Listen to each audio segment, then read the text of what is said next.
Hey, what is up guys, Master here back to do another video, and it's been a while since my last video. Again, I've been extremely busy on R23B and R23A. In fact, there's been two updates since the original launch. I had to address some issues, plus I found a revolutionary fix.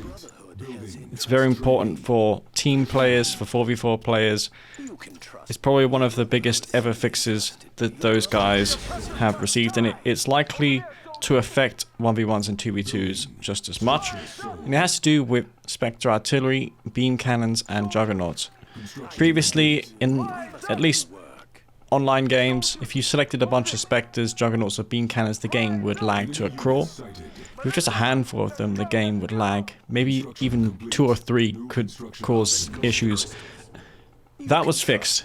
Yeah, that was fixed.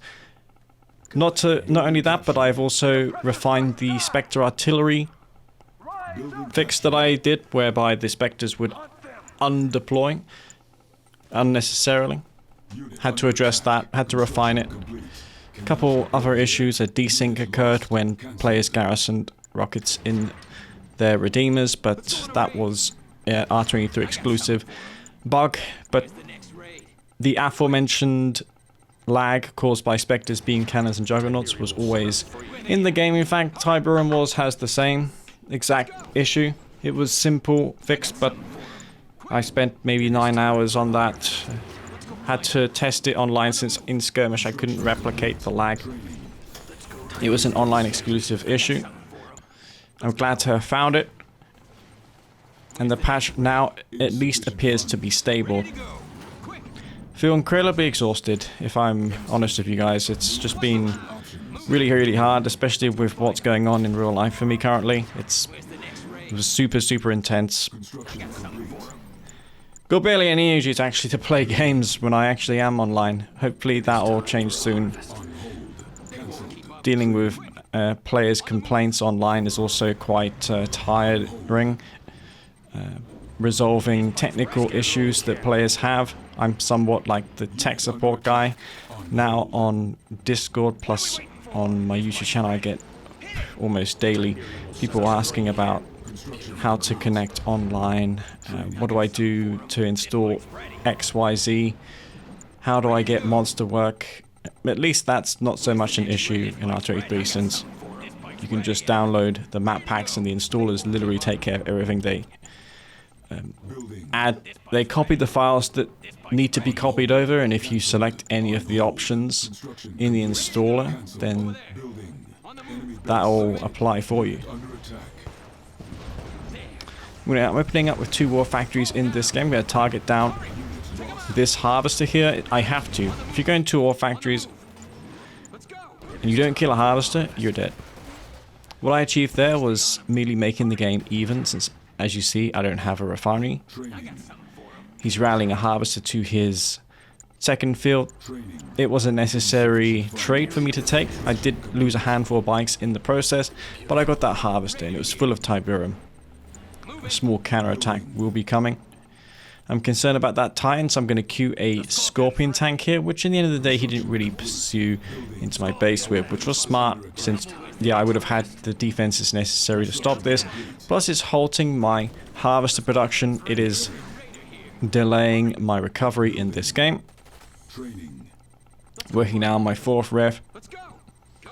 After investing so much eco into those bikes and that 2 war factory, at this point it'd be wise to go into eco, establish that 10 and 4 ratio on this map. Getting an extra harvester or 2 couldn't go amiss, since you have that blue tip field to leech from, and it's quite a distance away from your main field. Pretty hard to defend. Players often harass harvesters that are leeching blue tip. As I'm doing here, I'm trying to hunt down harvesters, but he hasn't sent any there yet, or he did, but he got away.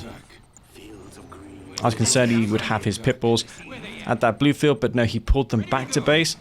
He's going to clean up my bikes there. I'm going to use a change that was recently implemented in R23, and that has to do with the surveyor speed.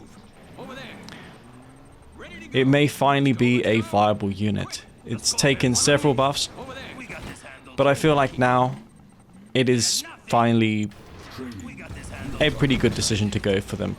Especially on this map, since the MCVs don't like to move due to that terrain. They often just get stuck on that ramp. Handful of tanks in his tip field. I'm going to take out Harvest here. Scorps have to be used more or less before he gets that railgun upgrade. Him being Steel Talons, it's only a matter of time before he purchases the railguns.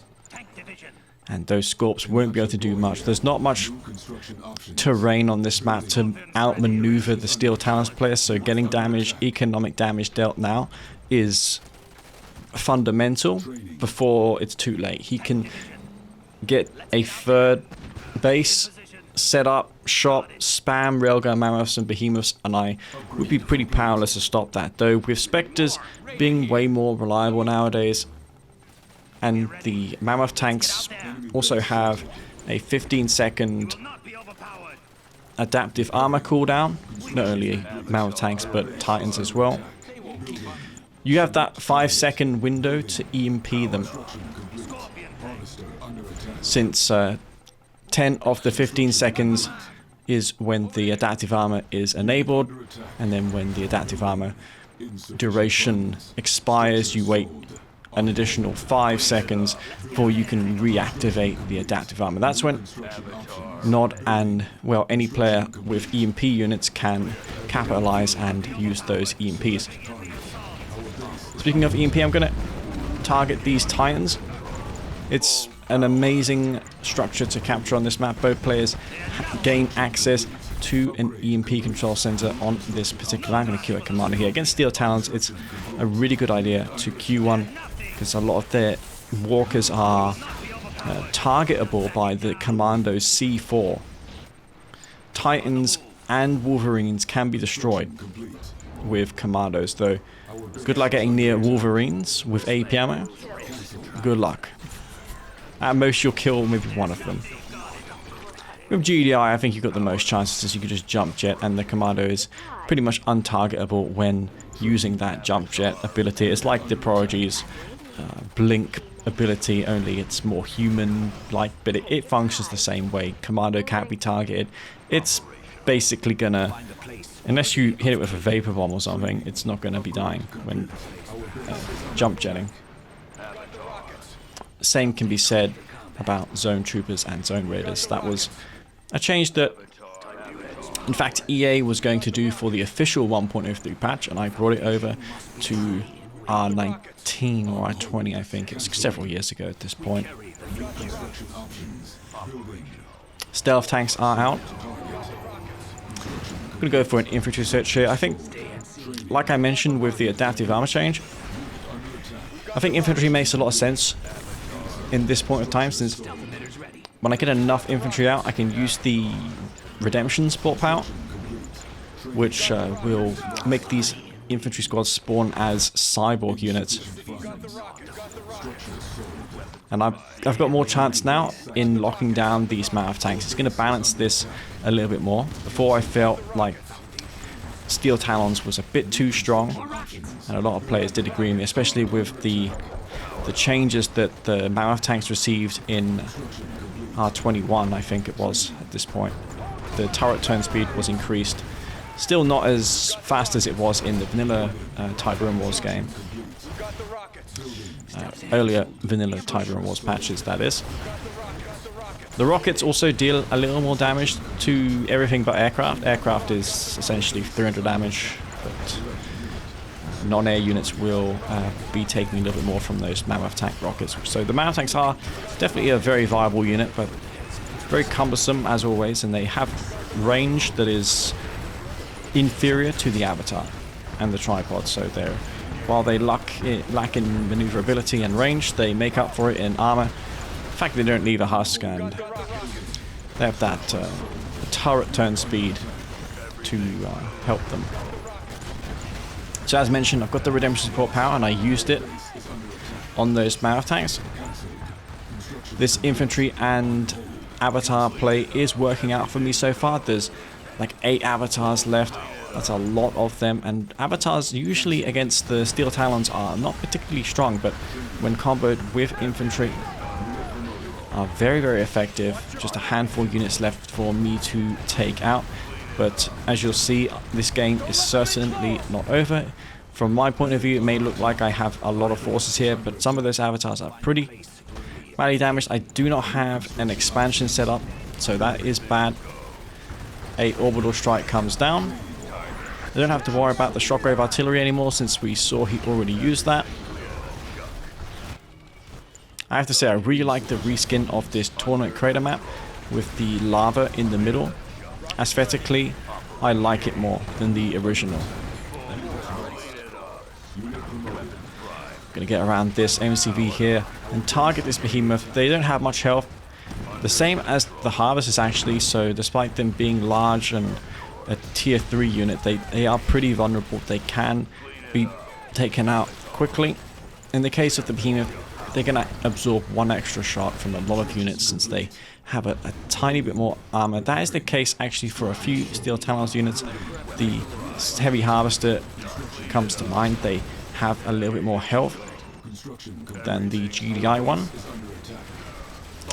Much like how the Black Hand harvester has more health than the Nod one, since they do not get stealth, and that is not really a change that I did, rather what EA decided to do. And it makes sense as well, since the Black Hand harvester isn't stealth, and that's going to greatly impact its survivability. A couple of Venoms coming out here just to deal with this infantry, but they are stacking up, unfortunately. I've got 2 stealth tanks in the bottom. We're hunting down for units. I'm going to bring back these avatars to base. You can see there's a blue tip crystal there that the dead harvester spawned. At this point in time, I'm just going to set up shop on my 3rd field, put a 2nd war factory down just to receive some repairs. Avatars repair pretty slowly, I will say, because they've got a ton of health. They have as much health as Mammoth tanks, but their armor isn't, I think, as good as them. Nevertheless, avatars, they take a long time to repair if you send them back to the war factory. When elite, that is significantly more than what we're seeing here.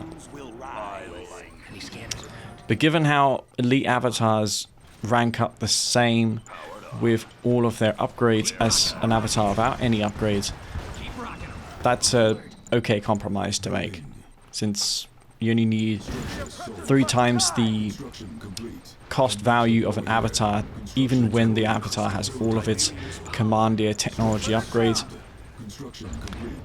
I've got 1 avatar there with a beam cannon and a flame tank attachment. You can see it is also stealth, though it may not be. If I choose to stealth it, though, I can use the cloaking field. Did fix an issue with avatars not appearing to be stealthed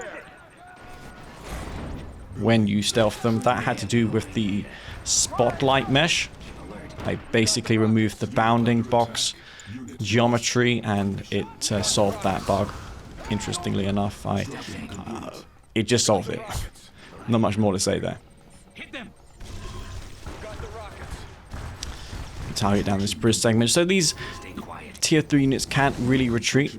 I've got an avatar in the bottom of the map going towards his base. That has a lot of DPS potential with that flamethrower and secondary beam cannon. I destroyed the bridge, so those forces can't engage me, and there we see the avatar killing those 2 harvesters. If he had brought in that blue type room, I would have been in trouble. He's going to be spamming tier 3 units. He's got a handful of Mammoth tanks still. I'm going to plant down some of these laser turrets, and with not vanilla, when you get the laser capacitor upgrade, the laser turrets also benefit from it. And in this community patch, with quad turrets not desyncing the game, having quad turret laser turrets with laser capacitors is extremely powerful. Plus, they have twice the rate of fire compared to the regular laser turret. The DPS is significantly more. It's more than double. As you'll see here, this singular laser turret is going to be doing a lot of DPS, and I'm going to pick up on this soon and build another one. Bit of a harvester issue there, since I put my ref right in front of the other ref, which is essentially blocking the entrance. So it's not really a bug, since I accidentally blocked the entrance of my refinery. Mine truck comes down, and look at all of those nod lasers going off. I've got this avatar moving through, and it hasn't destroyed much yet. It's already at that elite rank. It's moving through this space. You can see the flamethrower spewing that flame out, targeting down that refinery. The refinery is going to bring it a lot of XP, and with this harvester kill, it likely will promote it to heroic. And there we see the heroic avatar. Just look at how effortless it is for Nod to get these. It takes a bit of effort. A lot of players are too lazy to upgrade their avatars, but it's worth it every time. Those two behemoths never stood a chance, and with that, this game will be over. The avatar that is heroic will prevail, and I'm going to take that game there on Tournament Creator. And I hope you guys enjoyed that. And besides, the main point of this video was to clarify the situation right now, and I hope to bring you all more games, seeing how the patch is finally stable, and the issues that people did have were resolved. I'm happy to say I spent a long time looking at resolving those issues, and I promptly fixed them. And I think now, especially with the Chrono Clash event drawing near, games already taking place, it was yeah, incredibly hard, and I've managed to get the patch stable for the games to come. So yeah, guys, hope you enjoyed this. I hope you enjoyed the patch as well if you play it. And before I go, I'd like to thank all my Patreon members for supporting me and my channel, and for supporting this patch. Without you guys, this would not have been possible. Anyways, I'll see you all later, guys. This is me, Master Leaf, and I'll see you on the next video.